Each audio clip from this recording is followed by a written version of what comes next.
Right. Hey. Well, hi, friends. Happy Labor Day. Speaking of that, I've got to hurry because, yeah, I got to labor today. Yeah, the old supermarket, and which is fine. I got no gripe. It's funny. Well, I'm going to talk about some of my favorite the jobs I've had in my long life. Some say too long. Uh, my long life jobs that I really kind of dug. Okay, let me see here. The well, I guess we'll start. I guess we'll start at the top and work down. Yeah, start at the top and work down.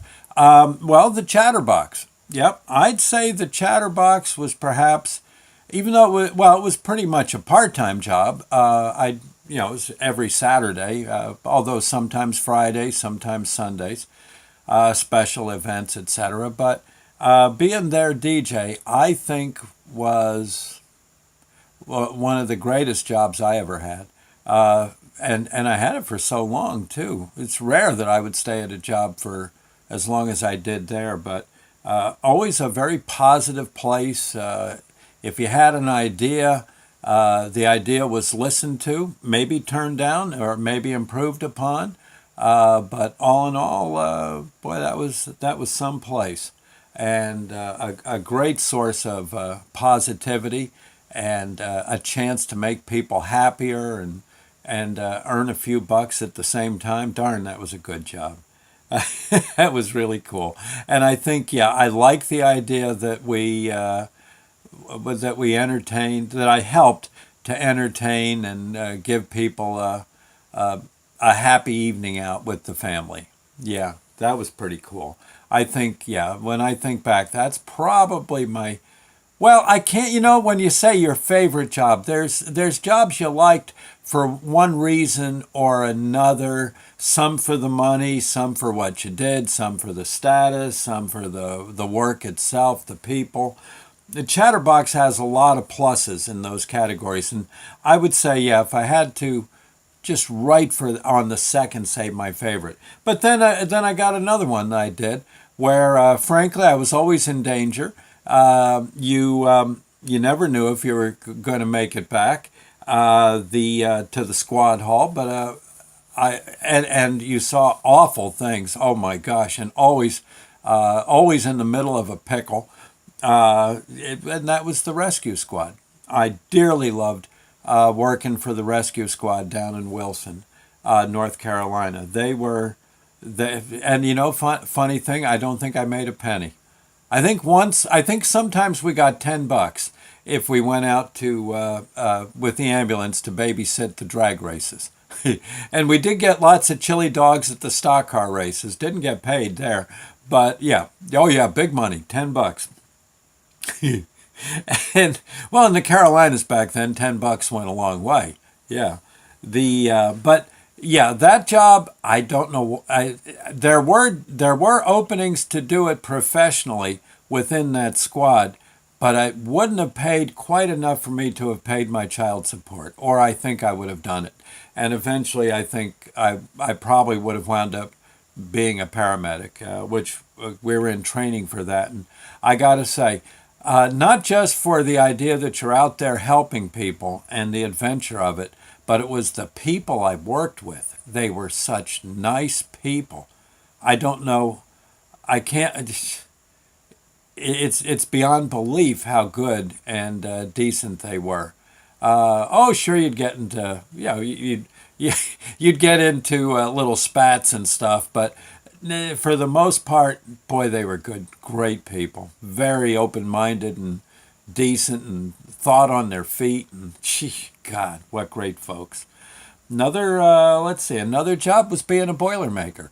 I actually liked that. And most people, we had people that would show up, their first day of work as a Boilermaker. By coffee break time, they were hitchhiking home, yeah, from the job site. They they didn't like the idea of crawling into pipes and hanging out in a firebox all day. The heat and or the godforsaken work. Oh my gosh, and all that steam and stuff. That didn't always, but that didn't always play well with folks. Me, Loved it. Oh God, the boiler. Yeah, let me get in there and start working. Oh, it was so cool. And another one I liked was being a boiler consultant. I used to travel around Pennsylvania telling people what to do to keep their boilers healthy. And for me, what was nice was going all through that wonderful state, the Keystone State. Uh, some days I'd wake up and I'd have a 3 hour drive to my first patient, all through the mountains and eating chili dogs and drinking coffee and thinking, what was I going to do to solve the problem? That was kind of the cool part, was actually solving someone's boiler problem. Yeah, thinking it out and coming up with a solution for them. Boy, that was cool.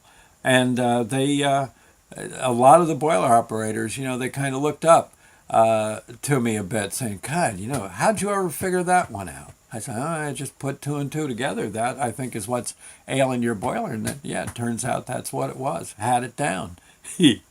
Like that. Again, didn't pay a whole lot, but God, it was, I sure did eat a lot of pierogies and chili dogs. It was great.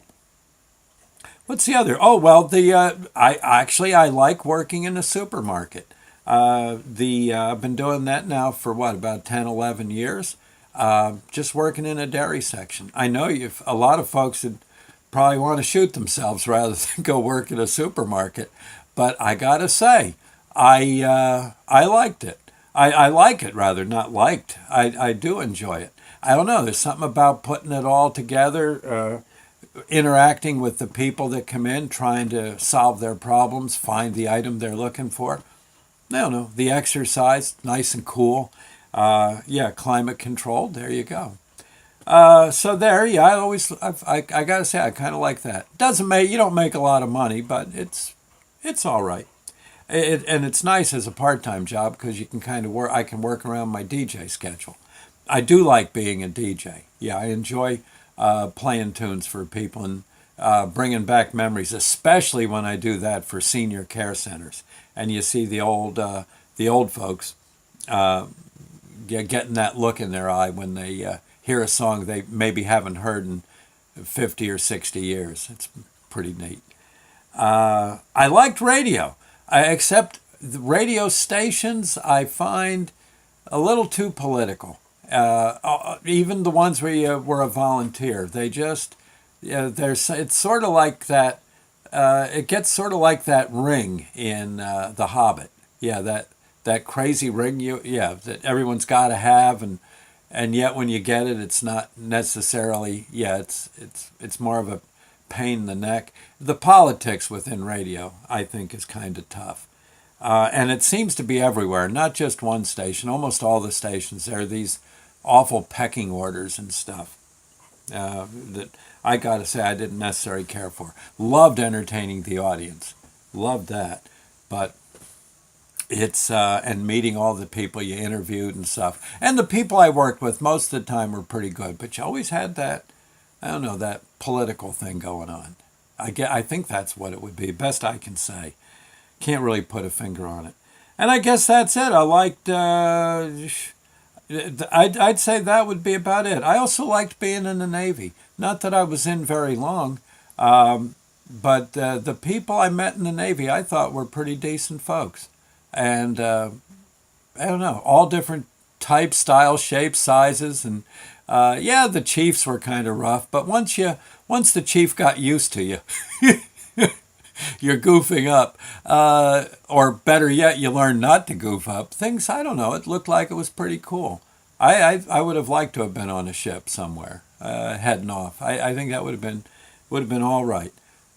I do got to say, looking at an 18-inch, 16-inch shell, yeah, artillery shell, and realizing that we shot those at each other, the enemy at us at the enemy, kind of did give you pause. Those things, oh my God, and so yeah, it was, I'm sure, a very dangerous job, but I don't know. It kind of looked like it would have been cool. I don't know. I'm just saying. Other than that, there you go.